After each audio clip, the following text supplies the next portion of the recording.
오늘은 여호수아 7장 1절에서 15절까지 말씀입니다. 오늘 말씀의 중요한 포인트는 아간이 범죄한 부분을 다루고 있습니다. 이스라엘 자손들이 온전히 바친 물건으로 말미암아 범죄하였으니, 오늘 말씀을 이렇게 시작합니다. 그 범죄 내용은 유다 지파 세라의 증손 삽디의 손자 갈미의 아들 아간이 온전히 바친 물건을 가졌음이라. 여호와께서 이스라엘 자손들에게 진노하시니라. 하나님께 바친 물건은 두 가지 종류였습니다. 하나는 헤렘법이라 그래서 진멸하는 것이라 말씀드렸습니다. 생명이 있는 것은 다 죽이고 또 귀한 물건들, 은금, 동철 이런 것들, 그런 것들은 여호와의 곳간에 구별해 드리라고 했습니다. 그런데 그 중에 하나님께 드려야 될 것을 아간이 취한 것이죠. 자, 이렇게 시작했는데 그리고 아무 일도 없는 것 같습니다. 2절에 여호수아가 여리고에서 사람을 베델 동쪽 베나윈 곁에 있는 아이로 보내며 그들에게 말하여 이르되 올라가서 그 땅을 정탐하라 하매 그 사람들이 올라가서 아이를 정탐했다. 1절의 문제가 심각한 것 같았는데 마치 아무 일도 없는 것처럼 이제 다음 성을 공격할 지시를 내리고 있습니다. 정탐을 하라고 했지요. 정탐꾼들이 3절에 뭐라고 보고했습니까? 백성을 다 올라가게 하지 말고 3,000명만 올라가서 아이를 치게 하소서. 그들은 소수이니 모든 백성을 그리로 보내어 수고롭게 하지 마소서. 그래서 여호수아가 그들의 판단을 믿었습니다. 백성 중 3,000명쯤만 올라가서 싸웠는데 아이 사람 앞에서 도망하게 됐다는 것이죠. 결국은 아이 성에서 패배하고 5절에 보니까는 36명쯤 아이 사람들이 이스라엘 백성을 쳐 죽이고 성문 앞에서부터 스바림까지 쫓아가 내려가 비탈에서 쳤으므로 백성의 마음이 녹아 물같이 되었다. 마음이 녹아 물같이 되었다는 이 표현은 이스라엘 백성의 그 하나님의 도우심을 목도한 사람들이 고백했던 거 아닙니까? 야, 어떻게 저렇게 하나님이 도와주셔서 저렇게 특이하게 애굽을 탈출할 수 있었을까? 순간순간 다른 민족과 어떻게 저렇게 특이한 방법으로 싸워서 이길 수 있었을까 하면서 마음이 물같이 녹았다고 했지 않습니까? 근데 오늘은 마음이 물같이 녹은 것은 이스라엘 백성이었습니다. 전쟁에서 패배하고 사람들이 죽으면 마음이 녹겠지요. 그때 여호수아가 어떻게 했습니까? 옷을 찢고 이스라엘 장로들과 함께 여호와의 궤 앞에서 땅에 엎드려 머리에 티끌을 뒤집어 쓰고 저물도록 있다가 그리고 하나님께 고백하는 겁니다. 7절 슬프도소이다 주 여호와여 어찌하여 이 백성을 인도하여 요단을 건너게 하시고 우리를 아모리 사람의 손에 넘겨 멸망시키려 하셨나이까. 우리가 요단 저쪽을 만족하게 여겨 거주하였다면 좋을 뻔하였나이다. 주여 이스라엘이 그의 원수들 앞에서 돌아섰으니 내가 무슨 말을 하오리까. 하나님이 인도하여 들으셨는데 여기서 패배하다니요. 차라리 건너오지 않았으면 좋았을 뻔했습니다. 이렇게 이야기합니다.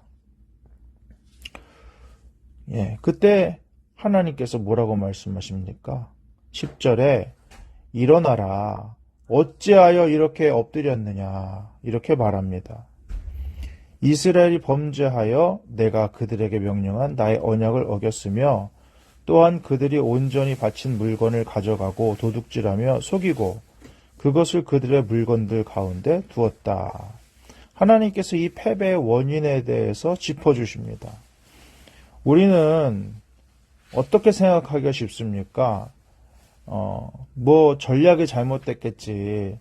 아무리 인원이 적어도 사자도 사냥을 할 때 100% 힘을 다 쓴다고 하는데 전력을 다하여 토끼를 잡는다고 하는데 아무리 적이 인원이 적다 그래도 3,000명만 보냈기 때문에 이렇게 된 거 아니냐. 교만해서 그런 거 아니냐.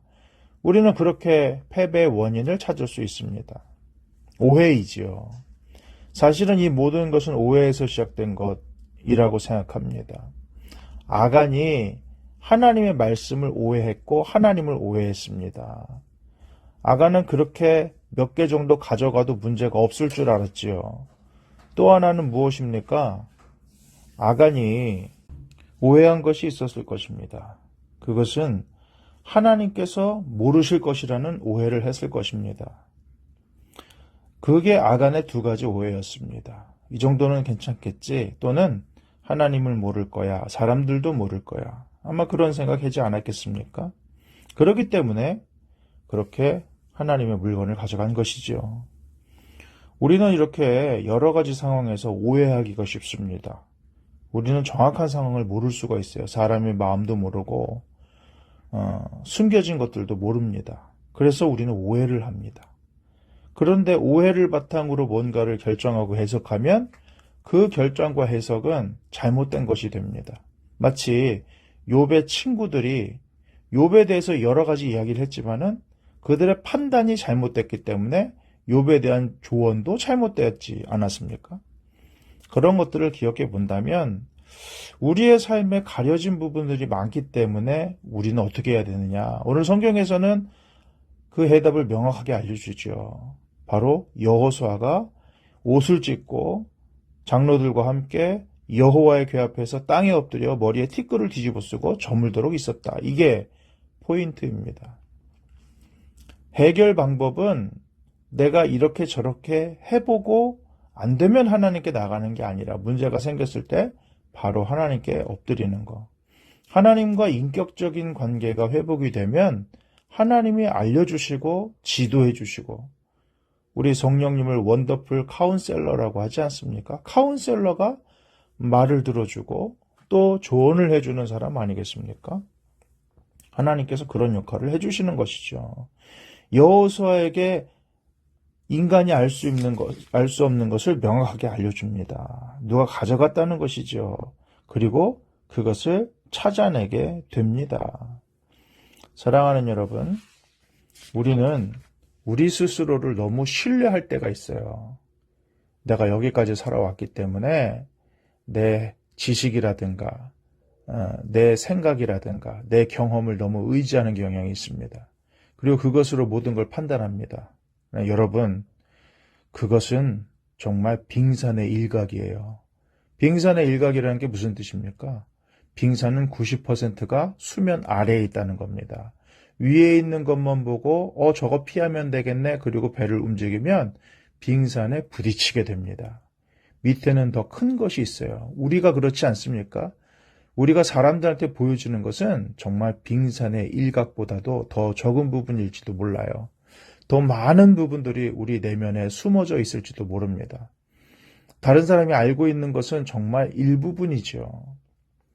우리가 알고 있는 건 역시 마찬가지입니다. 우리가 누구에 대해서 아는 거, 어떤 상황에 대해서 아는 거, 역시 일부분입니다. 그것을 바탕으로 해서 뭔가를 결정하고, 뭔가를 해석하고, 뭔가를 내 나름대로 판단하지 마시길 바랍니다. 그래서 성경은 뭐라고 말합니까? 너희는 판단하지 말라는 거예요. 너희가 사람 판단하지 말라는 겁니다. 하나님께서 너희를 재판관으로 만들지 않았다. 예, 우리는 그렇습니다. 우리는 모릅니다.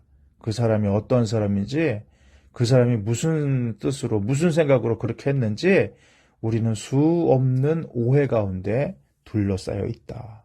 해결 방법은 뭐라고요? 하나님께 엎드리는 것입니다. 인격적인 관계를 회복하는 것입니다. 요새 다니엘 기도에 보니까 어떤 분이 간증을 하면서 얘기를 하더라고요. 하나님께서 자기 부모님들에게 그렇게 계속 말씀하셨는데 하나님이 말씀하셨는데 못 듣는다는 거예요. 그래서 하나님이 자기 남편에게 말씀을 주셔서 그 말씀을 남편이 전해줬다. 이런 얘기가 있었습니다. 어쩌면 하나님께서 우리에게 말씀하고 있는데 우리는 너무 귀가 둔하여져서 하나님의 음성을 못 들고 있는 건 아닌지 생각해 봅니다. 하나님이 너무 답답하셔서 어느 순간 사람을 통해서 우리에게 말씀하실지도 모릅니다. 그때라도 우리는 귀를 기울일 수 있었으면 좋겠습니다. 가장 좋은 것은 우리가 하나님과의 인격적인 관계가 회복이 되고 하나님과의 대화의 통로가 열리고 회복이 되는 것이죠.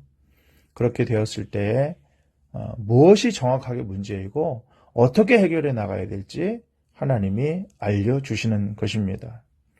오늘도 주님의 뜻 가운데 우리 스스로를 바라보면서 내가 하나님과의 인격적인 말씀의 통로가 열려 있는지, 혹시 그것이 닫혀 있다면, 내가 하나님의 음성을 들은 적이 너무나 오래됐고 하나님의 뜻을 명확하게 구분한 것이 너무나 오래됐다면, 그러면서도 평안하다 그러면서 세상 사람들과 똑같은 방식으로 살아가고 있다면, 다시 한번 우리 자신을 바라보면서 하나님과의 말씀의 통로, 의사소통의 통로, 하나님과의 교류하는 통로가 활짝 열려질 수 있기를 주님의 이름으로 축복합니다. 아멘.